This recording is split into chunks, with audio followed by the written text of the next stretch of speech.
বাবা সাহেব আম্বেদকর এডুকেশনাল ইউনিভার্সিটির আন্ডারে যারা বিএড করছো, BEd third semester course 1.3.7 B, method paper Bengali, একবার সাজেশনটা দেখে নাও।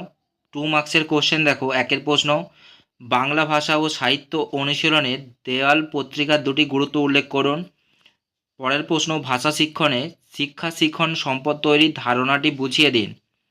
পরের প্রশ্ন দেখো, বাংলা ভাষা ও সাহিত্য শিক্ষণ প্রক্রিয়ায় ব্যবহার করা যেতে পারে এমন দুটি অভিধান গ্রন্থের শিরোনাম এবং সেগুলির সংরক্ষণের নাম লিখুন। যেগুলো 3টে করে স্টার দেওয়া রয়েছে।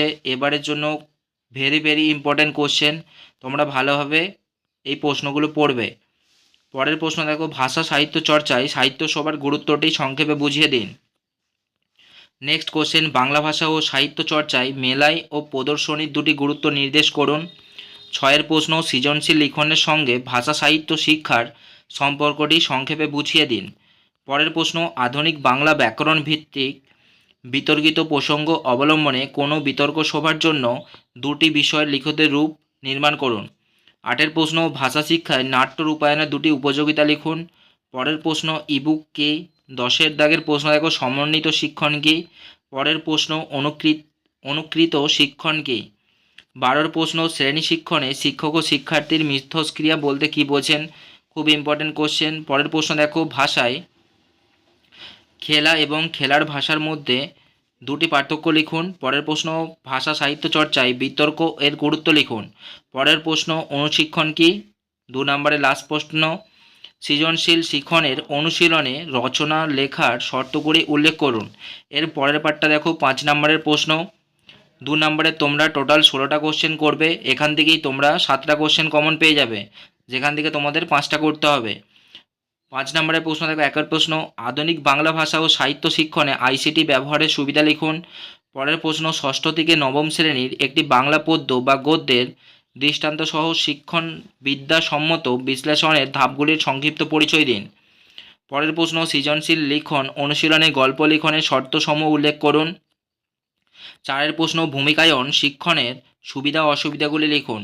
পরের প্রশ্ন, নাট্যীকরণ কাকে বলা হয়? দৃষ্টান্তসহ কোনো বাংলা কবিতার নাট্যীকরণের প্রাথমিক শর্তগুলির বিবরণ দিন। পরের প্রশ্ন, শিক্ষামূলক ভ্রমণ কিভাবে ভাষা শিক্ষায় কার্যকরী ভূমিকা নিতে সক্ষম সে বিষয়ে আলোকপাত করুন।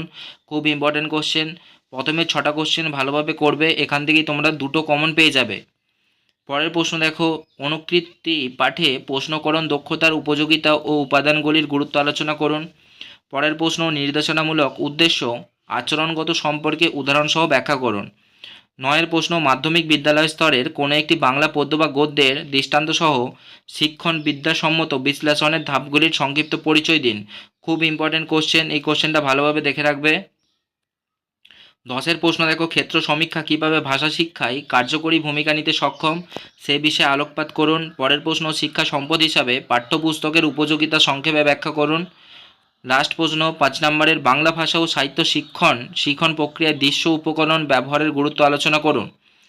5 নম্বরে টোটাল 12টা কোশ্চেন দেওয়া রয়েছে। এই 12টা কোশ্চেনই তোমরা করবে। একটা স্টারের কোশ্চেনগুলো তোমরা নাও করতে পারো, তবুও প্রত্যেকটাই করে রাখবে। এখান থেকে তোমরা পুরোপুরি 5টা কমন পেয়ে যাবে, যার মধ্যে তোমাদেরকে 3টে করতে হবে। এরপরে লাস্ট পার্টটা দেখো, 10 মার্কসের কোশ্চেন। একের প্রশ্ন, নিম্নলিখিত বিষয়ে বিশদ আলোচনা করুন।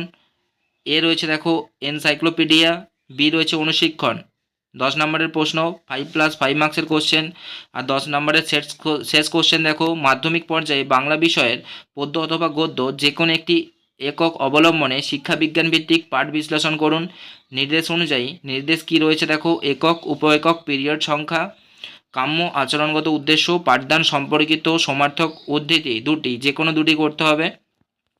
10 নম্বরে 2টো কোশ্চেন করবে, এই 2টো কোশ্চেনই তোমরা কমন পাবে, এই 2টো করলেই হবে।